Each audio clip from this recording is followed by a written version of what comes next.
ओम नमो भगवते वासुदेवाय। ओम कृष्णाय नमः। साथियों, न केवल इस जन्म में बल्कि पिछले अनेक जन्मों से जब जब हमें मनुष्य शरीर मिला होगा, तब से ही हम निरंतर लगातार सुख की खोज में हैं। विचार करें कि क्या हमें सुख मिला है? क्या हम अपने को सुखी मान सकते हैं?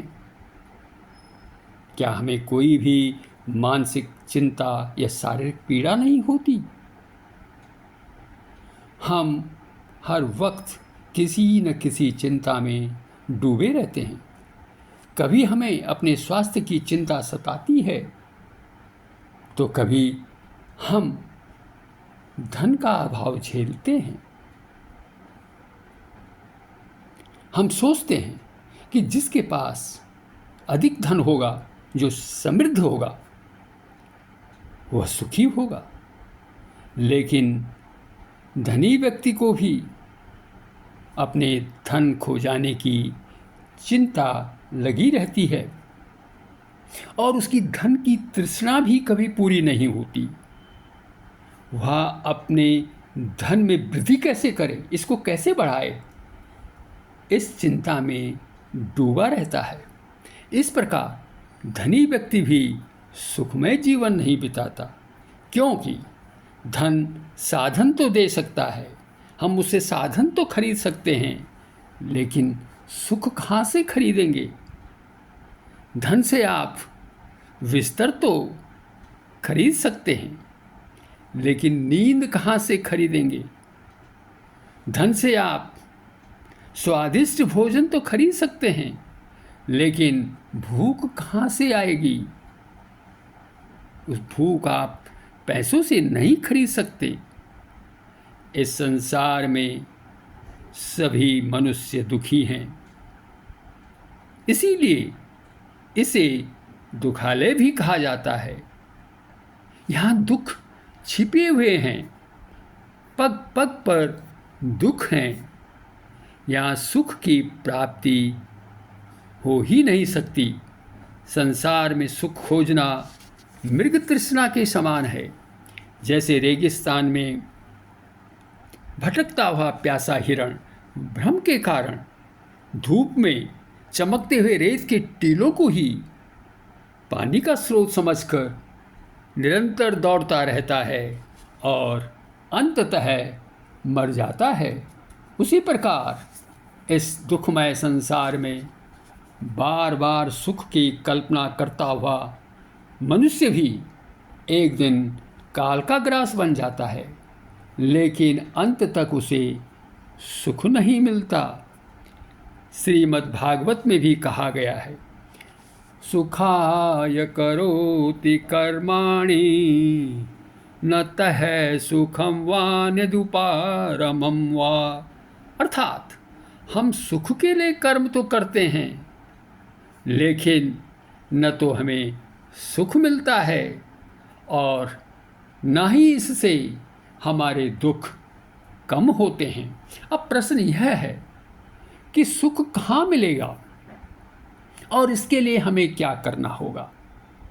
इसका समाधान भगवान श्री कृष्ण श्रीमद् भगवत गीता अध्याय 2 श्लोक 51 में दे रहे हैं। सुनिए यह श्लोक। कर्मजं बुद्धियुक्ता ही फलं त्यक्त्वा मनीषिणः जन्मबन्ध विनिर्मुक्ताः पदं गच्छन्त्य नामयम्। अर्थात समबुद्धि से युक्त बड़े बड़े ऋषि मुनि कर्मों से उत्पन्न होने वाले फल को त्याग कर जन्म मृत्यु के बंधन से मुक्त हो जाते हैं और इस तरह परम धाम अर्थात वैकुंठ को प्राप्त हो जाते हैं, जहाँ कोई दुख नहीं है। अतः अब इस श्लोक की विस्तृत व्याख्या करेंगे। साथियों, हम सभी भाग्यशाली हैं कि हमें मनुष्य शरीर मिला हुआ है, क्योंकि मनुष्य शरीर ही साक्षात मुक्ति का द्वार है। हमें मुक्ति कैसे मिलेगी? जन्म मृत्यु के चक्र से छुटकारा कैसे मिलेगा? मुक्ति प्राप्त करने का लक्ष्य कोई आसान नहीं है, यह अत्यंत कठिन लक्ष्य है। लेकिन भगवान श्री कृष्ण इस श्लोक में हमें एक आसान तरीका उपाय बता रहे हैं। भगवान यहाँ कह रहे हैं कि हे मनुष्यों, अपने कर्म समबुद्धि से युक्त होकर करो, बिना फल की इच्छा से करो, और अपने सभी कर्म फल मुझे समर्पित कर दो। जब हम निष्काम भाव से अपने कर्म करते हैं या निष्काम कर्मयोग के मार्ग पर चलते हैं, तो इसका क्या परिणाम निकलता है? इसका यह परिणाम होता है कि धीरे धीरे हमारा मन हृदय निर्मल होता चला जाता है, शुद्ध होता चला जाता है। और जब हमारा मन हृदय निर्मल शुद्ध होता है तो मन में आत्मज्ञान, आत्मा का ज्ञान स्वतः ही प्रकट होता है।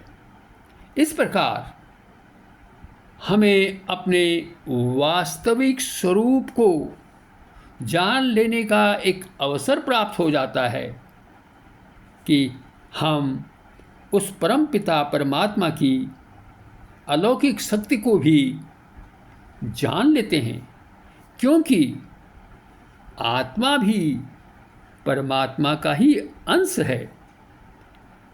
हमें सदैव यह ध्यान रखना है कि परमात्मा हमारे स्वामी हैं और हम उनके सेवक हैं, उनके नित्य हमेशा दास हैं। हमें अपने कर्म केवल अपने स्वामी के लिए, परमात्मा की प्रसन्नता के लिए ही करने चाहिए, करने हैं। इस मार्ग पर चलने से हमें अनामय पद की प्राप्ति होगी। अनामय से तात्पर्य है दुख रहित, पीड़ा और कष्ट से रहित। ऐसा पद जिसमें न कोई दुख है न कोई कष्ट है। और वह स्थान क्या है? वह स्थान है विष्णुलोक अर्थात वैकुंठ।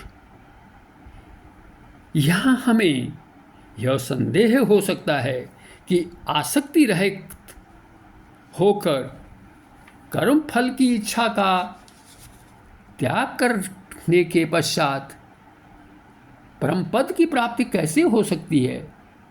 तो भगवान कह रहे हैं, हमें गारंटी दे रहे हैं कि बड़े बड़े ऋषि मुनियों ने भी इसी मार्ग को अपनाया और वे वैकुंठ को, विष्णुलोक को प्राप्त हुए हैं। श्रीमद् भागवत में कहा गया है कि जो भगवान के चरण कमलों रूपी नाव का आश्रय ले लेते हैं, उसके लिए यह भवसागर पार करना इतना आसान हो जाता है जितना कि गाय के बछड़े के खुर से बने गड्ढे में समाये जल को पार करना होता है। साथियों, इस श्लोक से हमें यह सीख मिलती है, शिक्षा मिलती है कि संसार में चाहे हम किसी भी पद पर हों, चाहे वो सबसे ऊंचा पद हो, सर्वोच्च पद हो, पर सुख वहाँ भी नहीं है। वहाँ भी जन्म, मृत्यु, जरा, व्याधि आदि सब हैं। दुखों से छुटकारा तभी हो सकता है जब विष्णुलोक अर्थात वैकुंठ की प्राप्ति होगी।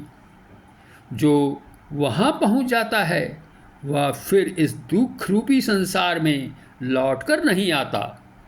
अतः इसके लिए हमें अपने जीवन में कर्मयोग का मार्ग अपनाना होगा। साथियों, अगले वीडियो में आपसे फिर मिलेंगे और जानेंगे कि इस मार्ग पर चलकर मोक्ष की प्राप्ति कैसे होगी। वीडियो देखने के लिए धन्यवाद। कृपया चैनल को सब्सक्राइब करें और अपनी संस्कृति के प्रसार हेतु इस वीडियो को शेयर भी करें। आपका पुनः धन्यवाद।